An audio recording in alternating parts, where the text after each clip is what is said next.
Hello everyone, I am Rajat and I am studying in class 10th। So friends, इस video में हम lifelines of national economy इस पूरे chapter के most important question and previous year question practice करेंगे।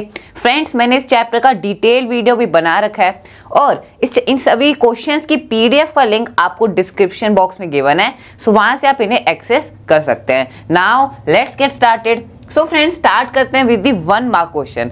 सो सबसे पहले हम 1 मार्क क्वेश्चन डिस्कस करेंगे, उसके बाद 3 mark question and then the 5 mark question. Okay, so first 1 mark question is which mode of transport would you find in the higher area of mountainous region like the Himalayas? So question हमसे पूछ रहा है कि आप जो higher regions है, जैसे mountainous region है, हिमालयाज, जहाँ पर जो हाइट ज़्यादा है, तो ऐसे रीजन्स में ज़्यादा कौन सा मोड ऑफ ट्रांसपोर्ट हमें देखने को मिलता है? So the answer is obviously roadways. इसका क्या रीज़न है why roadways is found more in the mountainous reason?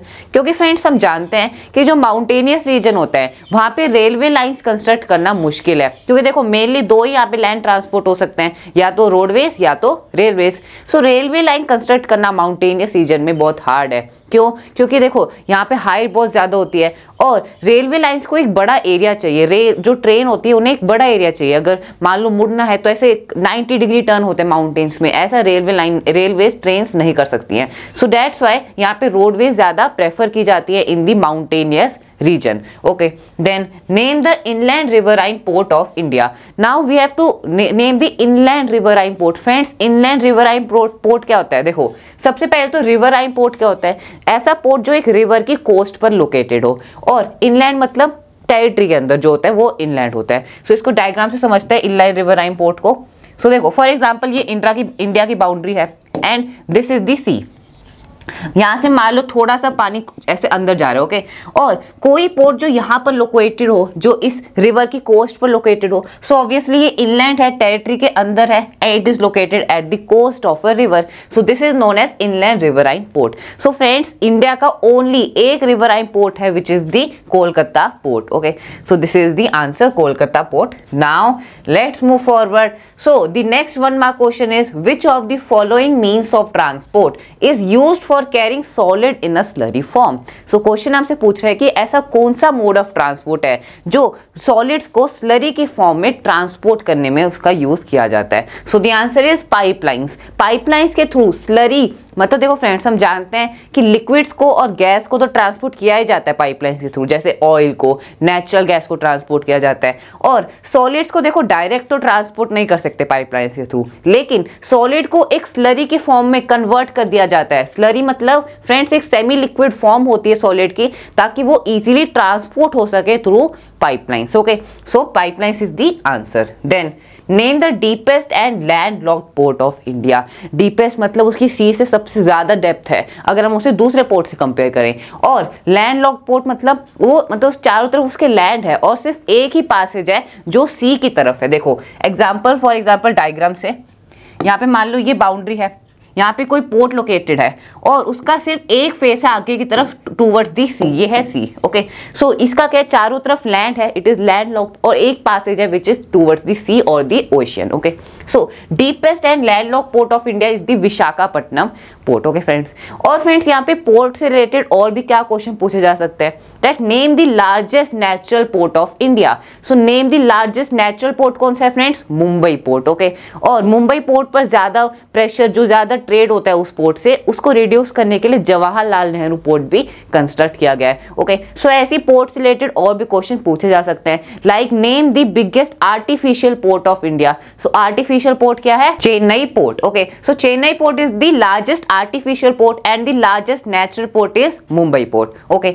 और फ्रेंड्स ऐसी और भी क्वेश्चन पूछे जा सकते हैं, that what is the first port constructed after the independence of India? So India की इंडिपेंडेंस के बाद पहला पोर्ट कौन सा कंस्ट्रक्ट किया गया था? So that is the Kandla port. So सबसे पहले क्या था जब इंडिपेंडेंट नहीं हुआ था India? It was Karachi port. So Karachi port फिर इंडिपेंडेंस के बाद जब पार्टीशन हुआ वो पाकिस्तान में चला गया वो एरिया, जिसकी वजह से फिर फर्स्ट पोर्ट कंस्ट्रक्ट किया गया which was the Kandla port. Okay, so now next move to the next 1 mark question which is how much is the length of the coast line of India? So जो India की coast line है, मतलब जो सी से जो land touch होता है, that is the coast line. So total coast line की कितनी लेंथ है, ये हमसे क्वेश्चन में पूछा गया है। So the the answer is 7516.6 kilometre. और फ्रेंड्स हमें ये भी पता होना चाहिए टोटल कितनी लेंथ है बाउंड्री की, including the land boundary plus the coast line. So उसकी टोटल लेंथ है 15,200 kilometre. Okay, so now let's move forward.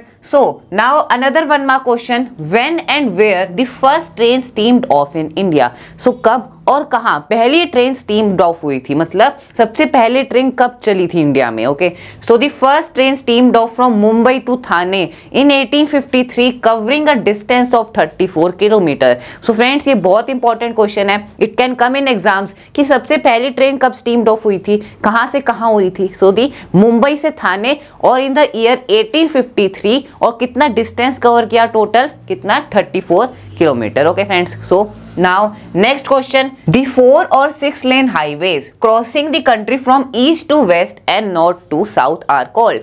so कौन से हाईवेज हैं, कौन से 6 लेन या फिर 4 लेन हाईवेज हैं जो इंडिया को नॉर्थ से साउथ और ईस्ट से वेस्ट कनेक्ट करते हैं। फ्रेंड्स इसका आंसर है गोल्डन क्वाड्रिलेटरल सुपर हाईवेज। सो ये क्या है, सुपर हाईवेज है, इनके या तो 6 लेन है या फिर 4 लेन्स है। और जो रोड नॉर्थ को साउथ से कनेक्ट करते हैं they are known as north south corridor, जो ईस्ट को वेस्ट से कनेक्ट करते हैं they are known as east west corridor. और फ्रेंड्स एक और सुपर हाईवेज प्रोजेक्ट में विच इज दी दिल्ली से कोलकाता, कोलकाता से चेन्नई, चेन्नई से Mumbai and then Mumbai to Delhi. So ये क्या बन गया, एक quadrilateral shape. Okay, so this is the golden quadrilateral super highways. Okay, so इन सुपर हाईवेज में एक तो गोल्डन क्वाड्रिलेटर आता है, then the north south corridor and the east west corridor. Okay, so this was the question. Now let's move forward. So friends, another one mark question is border roads are constructed by. So कौन सी organization border roads को construct करती है। Friends border roads क्या होते हैं, ऐसे roads जो border areas पर located हो।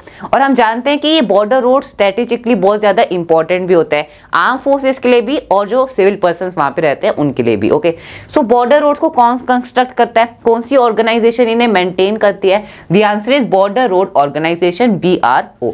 ओके, और फ्रेंड्स ऐसे ही क्वेश्चन और भी पूछा जा सकता है that which organisation maintains national highways या फिर golden quadrilateral super highways. So national highway को कौन मेंटेन करती है, it is the central public works department. And golden quadrilateral super highways, ये जो हाईवेज है, जो प्रोजेक्ट है, इसे कौन मेंटेन करता है, किसने कंस्ट्रक्ट किया, it is the national highway authority of India, NHAI।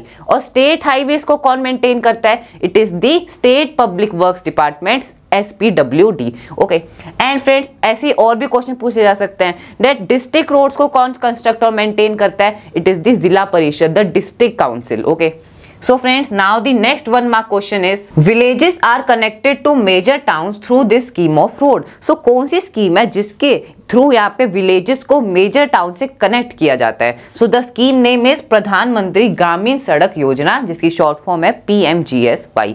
सो ये स्कीम है जो गवर्नमेंट द्वारा लॉन्च की गई है, जिसके मतलब जिसके थ्रू यहाँ पे विलेजेस को मेजर टाउन से कनेक्ट किया जाता है। और ऐसे रोड्स को हम क्या कहते हैं, village roads. Okay, now the next one mark question is what is the width of track of broad gauge. So broad gauge friends हम जानते हैं रेलवे ट्रैक विड्थ के बेसिस पर 3 टाइप्स का होता है, broad gauge, metre gauge and the narrow gauge. So broad gauge क्या होता है फ्रेंड्स, ऐसे रेलवे ट्रैक्स जिनकी ब्रेड्थ कितनी हो 1.676 मीटर। ओके, मीटर गेज की कितनी ब्रेड्थ होती है, 1 मीटर, नाम से क्लियर हो रहा है मीटर गेज, विच मीन्स इसकी ब्रेड्थ क्या है, 1 मीटर। और friends third type is the narrow gauge. Narrow gauge की कितनी ब्रेड्थ होती है, 0.676 मीटर या फिर 0.720 metre. Okay, so this is the breadth. Narrow gauge मतलब जो सबसे ज्यादा नैरो हो। Okay, now friends these were the 1 mark question. Now let's move on to the 3 mark question.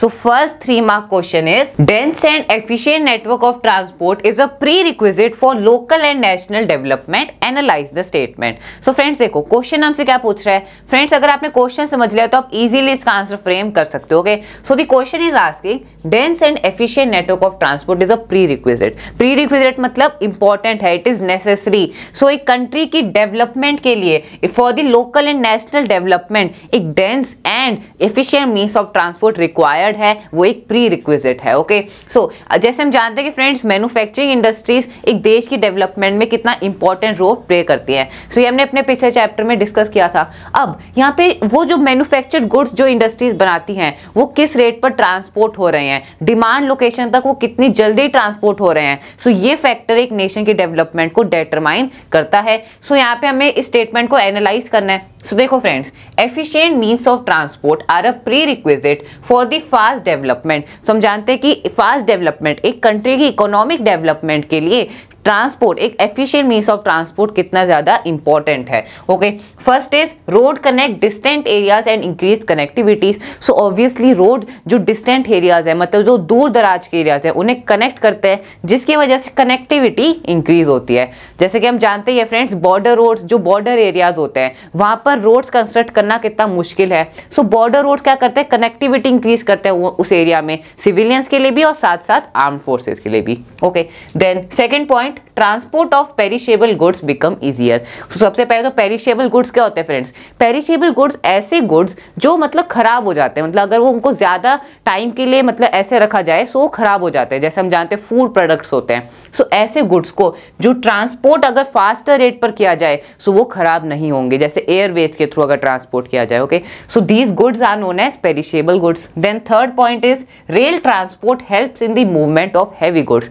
So obviously जो हैवी गुड्स हैं जैसे आयरन, सो आयरन को कैसे ट्रांसपोर्ट किया जाता है कंट्री के डिफरेंट पार्ट्स तक? थ्रू रेलवेज, क्योंकि रेलवेज कैपेबल है हैवी गुड्स को ट्रांसपोर्ट करने के लिए। Okay friends, then fourth point is ports help in the import as well as the export of goods. Okay, so हम जानते हैं पोर्ट्स मतलब शिप्स के थ्रू गुड्स को एक्सपोर्ट किया जाता है दूसरे कंट्रीज तक और गुड्स को इंपोर्ट भी किया जाता है। ओके, सो पोर्ट्स, सो हमने पोर्ट्स के बारे में डिस्कस कर लिया। We discuss about rail transport, airways, roadways. Okay, so that's why एक कंट्री में अगर डेंस नेटवर्क होगा, अगर फास्ट मीन्स ऑफ ट्रांसपोर्ट होंगी, एफिशिएंट मीन्स ऑफ ट्रांसपोर्ट होगी, so that country will have a good economic development. Okay friends, so this was about this question. और friends ये question बहुत ज्यादा इंपॉर्टेंट है क्योंकि ये सीबीएसई द्वारा 2018 एंड 2015 बोर्ड एग्जाम्स में पूछा भी गया है। Okay, so this question is very important. So now let's move forward. So friends, next 3 mark question is explain any 3 features of the golden quadrilateral super highways।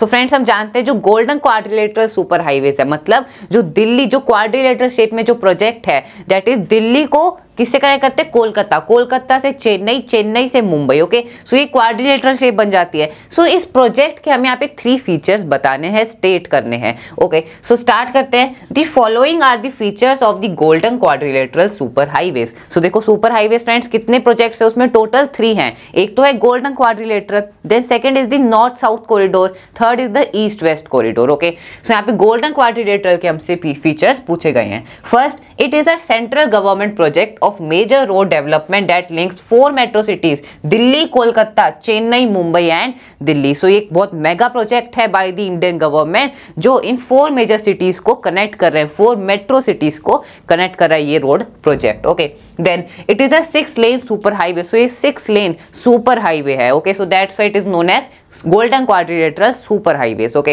then third point, it is implemented and maintained by the National Highway Authority of India NHAI. so friends, जैसे कि अभी हमने discuss भी किया था कि इन roads को कौन मेंटेन करता है, it is the national highway authority of India NHAI. Okay, for quick and comfortable movement of goods and passengers in India. So friends, हम जानते हैं जो 4 मेट्रो सिटीज हैं इनसे बहुत ज्यादा गुड्स का ट्रांसपोर्ट होता है। दैट्स व्हाई यहाँ पे ट्रांसपोर्टेशन को और इजियर करने के लिए, उसे और एफिशिएंट करने के लिए ये प्रोजेक्ट कंस्ट्रक्ट किया गया by the government. Okay, so this was the 3 features of the golden quadrilateral super highways. अब फ्रेंड्स ऐसे ही और क्वेश्चन क्या बन सकते हैं, that state any 3 features of the national highway या फिर स्टेट हाईवेज या फिर डिस्ट्रिक्ट रोड्स। ओके, सो ये सब हम डिस्कस कर ही चुके हैं। I have discussed about all of them in detail in my detail video और यहाँ पे ऐसे हम इनके फीचर्स लिखेंगे। Now let's move forward towards the next 3 mark question which is explain the importance of border road. So friends, हम जानते हैं कि बॉर्डर रोड्स कितने ज्यादा इंपॉर्टेंट हैं। इंपॉर्टेंट तो हर एक रोड है, लेकिन बॉर्डर रोड स्ट्रेटेजिकली बहुत ज्यादा इंपॉर्टेंट है क्योंकि देखो वहां पे बॉर्डर एरियाज में जो सिविलियंस रहते हैं उनके लिए तो ये रोड्स इंपॉर्टेंट है ही, साथ साथ जो आर्म फोर्सेस हैं उनके ट्रांसपोर्टेशन के लिए भी, उनके भी ट्रांसपोर्ट करने के लिए भी ये रोड्स बहुत ज्यादा इंपॉर्टेंट है। सो यहाँ पे हमें इसके एक्सप्लेन द इंपॉर्टेंस, हमें बेसिकली 3 पॉइंट्स बताने हैं and we have to state the importance of the border roads. Okay, so border roads are strategically important because of the following reasons. First, these roads undertake construction and maintenance of the road along the international boundaries for the purpose of defence. तो defence के purpose से भी roads बहुत important है, क्योंकि जो भी हमारी कंट्रीज है, जैसे इंटरनेशनल कंट्रीज लाइक पाकिस्तान के साथ हमारी बाउंड्री लगती है, चाइना के साथ बाउंड्री लगती है, नेपाल, सो ऐसे एरियाज में ये बहुत ज्यादा इंपॉर्टेंट हो जाते हैं आर्म फोर्सेज के लिए for the purpose of defence. Then second point, these roads improve accessibility in the areas having difficult terrains. So friends देखो, अगर हम इंडिया का ये एग्जांपल ले, तो हम जानते हैं जो बॉर्डर एरियाज है नॉर्थ साइड में, वहां पे हिमालयाज हैं, सो ऐसे रीजन्स में ये रोड्स कनेक्टिविटी को इंक्रीज करते हैं। उन एरियाज में जो लोग रहते हैं उनके लिए भी ये बहुत आसान हो जाता है एक जगह से दूसरी जगह ट्रेवल करने के लिए। Okay, so that's why these roads improve the accessibility in the areas having difficult terrains. Then third point, they help in the economic development of this areas. So obviously अगर कहीं भी किसी भी एरिया में अगर रोड कंस्ट्रक्ट होंगे, transportation increase होगा, so that area will develop, उसकी इकोनॉमिक डेवलपमेंट होगी। Okay, so friends these are the points which state the importance of the border roads. ऐसे ही और भी क्वेश्चन बन सकते हैं that state the importance of the golden quadrilateral super highway, क्योंकि 4 major cities को कनेक्ट कर रहा है, इससे ट्रांसपोर्टेशन ईजियर हो रहा है। ओके, ऐसी और भी रोड जैसे नेशनल हाईवे हो गया, स्टेट रोड्स हो गए, डिस्ट्रिक्ट रोड्स, विलेज रोड्स, सो ऐसी इनसे भी रिलेटेड क्वेश्चन हमसे पूछा जा सकता है। Now friends let's move forward. So the next third mark question is, tourism industry in India has grown substantially over the last 3 decade, support this statement. So friends देखो, question हमसे क्या पूछ रहा है, एक स्टेटमेंट है कि इंडिया में जो टूरिज्म इंडस्ट्री है वो लास्ट 3 डिकेड मतलब लास्ट 30 ईयर से बहुत ज्यादा ग्रो हो रही है। सो हमें स्टेटमेंट को कुछ और एग्जांपल्स और फैक्ट्स के साथ सपोर्ट करना है। Okay, so the answer is, tourism in India has grown substantially over the last 3 decades. Foreign tourist arrival in the country has witnessed an incredible increase during the recent decade. So जो foreign tourist हैं, जो दूसरे country से India में travel करने आते हैं या फिर किसी मॉन्यूमेंट को विजिट करने आते हैं, सो इससे ये नंबर बहुत ज्यादा इंक्रीज हुआ है, ज्यादा फॉरेन टूरिस्ट इंडिया विजिट करने आ रहे हैं। Okay, so then it has contributed to a huge amount of foreign exchange. So friends foreign exchange क्या होता है, जैसे हम जानते हैं कि जैसे हम गुड्स को जब ट्रांसपोर्ट करते हैं या गुड्स का ट्रेड होता है, एक्सपोर्ट इंपोर्ट होता है, सो इससे हम फॉरेन कंट्रीज में गुड्स को एक्सपोर्ट करते हैं, जिसकी वजह से हमें फॉरेन एक्सचेंज मिलता है जो वहां की करेंसी है। सो वैसे ही जब टूरिज्म, यहाँ पे टूरिस्ट हमारी कंट्री में घूमने आएंगे, सो इससे हमारी कंट्री को फॉरेन एक्सचेंज मिलेगा। Okay, then the trend is towards the increase of foreign tourism and foreign exchange. Tourism also plays a major role in employment generation. So जो टूरिज्म इंडस्ट्री है उसमें बहुत से लोगों को एम्प्लॉयमेंट मिलता है, एम्प्लॉयमेंट जनरेशन होता है। Okay, more than 15 million people are directly engaged in the tourism industry and many more are indirectly connected to it. So 15 million people tourism industry में मतलब इन्वॉल्व हैं। जैसे हम जानते हैं कोई मतलब मान लो कोई टूरिस्ट गाइड है या फिर कोई यहाँ पे मतलब होटल है किसी का, सो दैट्स व्हाई 15 मिलियन लोग हैं जो इस टूरिज्म इंडस्ट्री में जिन्हें एम्प्लॉयमेंट मिला हुआ है, और कुछ लोग इनडायरेक्टली इसमें इन्वॉल्व हैं। Okay, so there is a bright future for the tourism industry in India. So India में टूरिज्म इंडस्ट्री का बहुत ब्राइट फ्यूचर है, क्योंकि इसमें बहुत से लोगों को एम्प्लॉयमेंट मिल रहा है और ये इंडस्ट्री बहुत ज्यादा ग्रो हो रही है। Okay, so this was about this question. Now friends let's move forward. So now we will discuss the 5 mark questions. हमने 1 मार्क क्वेश्चन डिस्कस कर लिए, we discuss the important 3 mark questions. Now the first 5 mark question is, roadways still have an edge over railways in India, support the statement with examples. So friends जैसा कि हमने 1 mark question में भी discuss किया था कि roadways को railway से ज्यादा प्रेफर किया जाता है इन the mountainous reason like Himalayas, क्योंकि वहां पे रेलवे लाइंस कंस्ट्रक्ट करना बहुत मुश्किल है, जैसे डेजर्ट रीजन्स, फॉरेस्ट रीजन्स। सो ऐसे रीजन्स में रेलवे लाइन कंस्ट्रक्ट करना मुश्किल है, जिसकी वजह से रोडवेज को ज्यादा प्रेफर किया जाता है। सो हमें इस स्टेटमेंट को और एग्जांपल्स के साथ सपोर्ट करना है। Okay, so this is a long question answer. Okay, so roadways are the most important means of transport in India. So roadways सबसे ज्यादा इंपॉर्टेंट मीन्स ऑफ ट्रांसपोर्ट है इंडिया में, and India has one of the largest network of roadways in the world, aggregating to about 54.7 lakh kilometre. So friends यहाँ पे जो India में जो road का नेटवर्क है वो वन ऑफ द लार्जेस्ट है वर्ल्ड में, और टोटल रोड्स की कितनी लेंथ है, 54.7 लाख किलोमीटर। सो ये क्वेश्चन ऐसे भी पूछा जा सकता है शॉर्ट में, that what is the total length of the road network in India. Okay, so road transport has preceded railways and still have an edge over it. Following are the reasons for this. So इसके क्या क्या reasons है? First reason, construction and maintenance of road is much lower than the railways. So यहाँ पे थोड़ी typing mistake है, much lower than the railways. So देखो roads को कंस्ट्रक्ट करना कम है, इसकी जो कॉस्ट है वो कम होती है as compare to the railways को, रेलवे लाइंस को कंस्ट्रक्ट करना। ओके, सो दैट्स वाई यहाँ पे रोडवेज का ये भी एक एडवांटेज है, because the construction cost is low in roadways. Then road can traverse comparatively more dissected and undulating topography. So dissected and undulating topography मतलब देखो for example mountainous region, Himalayas, कोई फॉरेस्ट रीजन या फिर desert region like in Rajasthan. So ऐसी reason को हम क्या कहते हैं, अनड्यूलेटिंग, मतलब जो लैंड बिल्कुल प्लेन ना हो, जैसे माउंटेनियस में लैंड हाई है, प्लेट्यू रीजन्स में। सो ऐसे रीजन्स में क्या है, रोड ज्यादा कंपैरेटिवली प्रेफरेबल है, क्योंकि रेलवे लाइंस कंस्ट्रक्ट करना वहां पे मुश्किल है। So that's why road are preferred more. Okay, क्योंकि वहां पे लैंड की भी, एरिया की भी कमी है, and railways require a large area. अगर ट्रेन को घूमना भी होता है, टर्न भी करना होता है, so it requires a large area. जबकि रोडवेज हम 90 डिग्री टर्न देखते हैं, हम देखते हैं माउंटेन्स में कितना ज्यादा ऐसे टर्न होते हैं। So that's why roadways is preferred in these areas. Then third reason, they can negotiate higher gradient or slope and can traverse mountainous regions such as the Himalayas. So this point is related to the second point. Then they can reach remote villages and hilly regions where railway track cannot be laid. So friends, जो roadways हैं, roadways जैसे door to door service provide करते हैं। Door to door service मतलब मान लो आपको अपने दोस्त के घर जाना है, सो आप डायरेक्टली रोडवेज के थ्रू उसके घर तक जा सकते हो। जबकि रेलवेज तो मेजर टाउन्स, मेजर सिटीज को कनेक्ट करते हैं। जैसे हर सिटी का एक मान लो रेलवे स्टेशन है, सो आप एक रेलवे स्टेशन है दूसरे रेलवे स्टेशन जाते हो, वहां पे आप अपने गुड्स को अनलोड लोड करते हो। सो दैट्स वाई ये बहुत हार्ड हो जाता है। जबकि रोडवेज को आप डायरेक्ट यहाँ पे अपने दोस्त के घर जा सकते हो। So they provide door to door service. Roads हर घर को कनेक्ट करते हैं। ओके, हर विलेज, हर स्मॉल टाउन को कनेक्ट करते हैं। Okay, that's why they can reach remote villages and hilly regions where railway tracks cannot be laid. Then friends, fourth reason, road provide door to door service, thus the cost of loading and unloading is much lower. So जैसा अभी हमने discuss किया कि loading unloading का यहाँ पे cost कम हो जाती है, क्योंकि डायरेक्टली आप डोर टू डोर पहुंच सकते हो through roadways and they provide door to door service.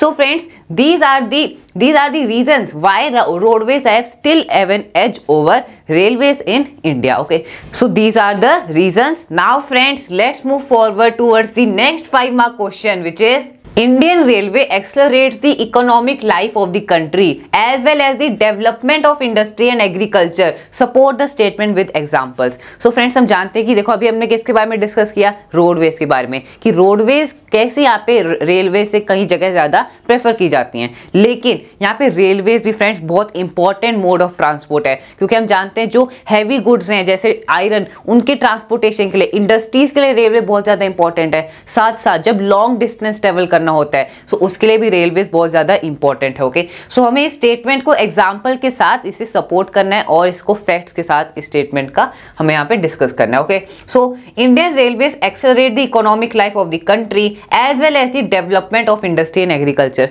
And देखो फ्रेंड्स, ये जो लाइन है ब्लू कलर में, ये तो क्वेश्चन ही है। सो शुरू में हम ऐसे आंसर लिखते हैं। First of all we will, question ने हमसे क्या पूछा है, we will write that. So the following points highlight the importance of railways in India. So points क्या है friends? First point, it is principal mode of transportation for freight and passenger in India. So freight मतलब जो heavy goods हैं उनके transportation के लिए, जैसे iron या फिर कोई भी हैवी गुड है, कोल, इनके ट्रांसपोर्टेशन के लिए, इंडस्ट्रीज के लिए तो रेलवे बहुत ज्यादा इंपॉर्टेंट है ही। साथ साथ पैसेंजर्स, जैसे हम जानते हैं कोई लॉन्ग डिस्टेंस ट्रेवल करना है, जैसे मान लो दिल्ली से बेंगलोर, सो ये बहुत लॉन्ग डिस्टेंस है, दैट्स वाई यहाँ पे रेलवे ज्यादा प्रेफर किया जाता है। Okay, then it is suitable for long distance travel. So जैसे अभी हमने डिस्कस किया, इट इज रेलवेज क्या है, सुटेबल है लॉन्ग डिस्टेंस ट्रेवल के लिए। Then it conducts multiple activities like business, sightseeing and pilgrimage along with the transportation of goods. So friends, goods के ट्रांसपोर्टेशन के साथ साथ रेलवेज और क्या क्या एक्टिविटीज यहाँ पे परफॉर्म होती हैं रेलवेज थ्रू रेलवेज, जैसे बिजनेस के लिए, मान लो आपको बिजनेस के लिए कहीं एक जगह से दूसरी जगह जाना है, अगर बहुत लॉन्ग डिस्टेंस है, सो वहां पर रेलवेज को प्रेफर किया जाता है। And sight seeing and pilgrimage, friends pilgrimage मतलब तीर्थ यात्रा। सो हम जानते हैं कुछ पिलग्रिमेज साइट लाइक वैष्णो माता या फिर अमृतसर में गोल्डन टेम्पल, सो ऐसी पिलग्रिमेज साइट्स के लिए भी स्पेशल ट्रेनें चलती हैं। Okay, so this is another service provided by the railways that they are used for business, sightseeing and pilgrimage along with the transportation of goods. Okay, then fourth point, it is the largest public sector undertaking in India. Friends, ये बहुत important fact भी है. What is the largest public undertaking in India? It is the Indian Railways. Ways. Okay, so these are the 4 points. और ये 4 points हमें क्या बता रहे हैं कि एक कंट्री की इकोनॉमिक लाइफ के लिए गुड्स के ट्रांसपोर्टेशन के लिए रेलवेज कितना ज्यादा इंपॉर्टेंट है। Okay, so this was about this answer. Now friends, let's move on to the next question. So next 5 mark question is the advancement of international trade of a country is an index of its economic development, justify the statement. So friends देखो, international trade क्या होता है? Trade क्या होता है friends? Trade मतलब goods का export होना या फिर गुड्स का इंपोर्ट होना, this is known as trade. Okay, अब यहाँ पे इंटरनेशनल ट्रेड क्या होता है फ्रेंड्स? एक कंट्री से दूसरे कंट्री जब गुड्स को एक्सपोर्ट या फिर इंपोर्ट किया जाता है, that is known as international trade. अब फ्रेंड्स यहाँ पे कंट्री के अंदर लोकल ट्रेड भी होता है, जैसे एक स्टेट से दूसरे स्टेट या फिर एक डिस्ट्रिक्ट से दूसरे डिस्ट्रिक्ट। सो ऐसे ट्रेड को हम क्या कहते हैं? लोकल ट्रेड, जो एक कंट्री के अंदर होता है। ओके, सो यहाँ पे इंटरनेशनल ट्रेड एक कंट्री की इकोनॉमिक डेवलपमेंट के लिए कितना इंपॉर्टेंट है, हमें इस स्टेटमेंट को जस्टिफाई करना है through examples and fact. Okay, so the answer will be the advancement of international trade of a country is an index of its economic development in the following ways. So the first way is it is considered as the economic barometer of a country. So एक देश की economic development, जो उसका economic जो major है कि कितनी develop कर रहा है वो कंट्री इकोनॉमिकली, ये यहाँ पे इंटरनेशनल ट्रेड पर बहुत ज्यादा डिपेंडेंट है, वो उस पर निर्भर करता है। Okay, then as the resources are space bound, no country can survive without international trade. So हम जानते हैं कि जो रिसोर्सेज हैं कंट्री में वो लिमिटेड है, जैसे हम जो रिसोर्सेज हैं वो लिमिटेड है, लाइक कोल, आयरन। सो ऐसे गुड्स को जितना कंट्री एक्सपोर्ट करेगा, जितना उन गुड्स का ट्रांसपोर्ट होगा, उतना ही वो कंट्री इकोनॉमिकली डेवलप होगा, and that's why no country can survive without international trade. Okay, then the third point is a favorable balance of trade of a country indicates economic development. So friends, favorable balance of trade क्या होता है? जब एक country ज्यादा goods को export करता है, that is known as favorable balance of trade, और जब एक कंट्री ज्यादा गुड्स को इंपोर्ट करता है, that is unfavorable balance of trade. Okay, so इसके बारे में हम जानते हैं। So यहाँ पे a favorable balance of trade of a country indicates economic development. So अगर एक कंट्री का ट्रेड फेवरेबल है, so ये उसकी इकोनॉमिक डेवलपमेंट को दर्शाता है, that country is economically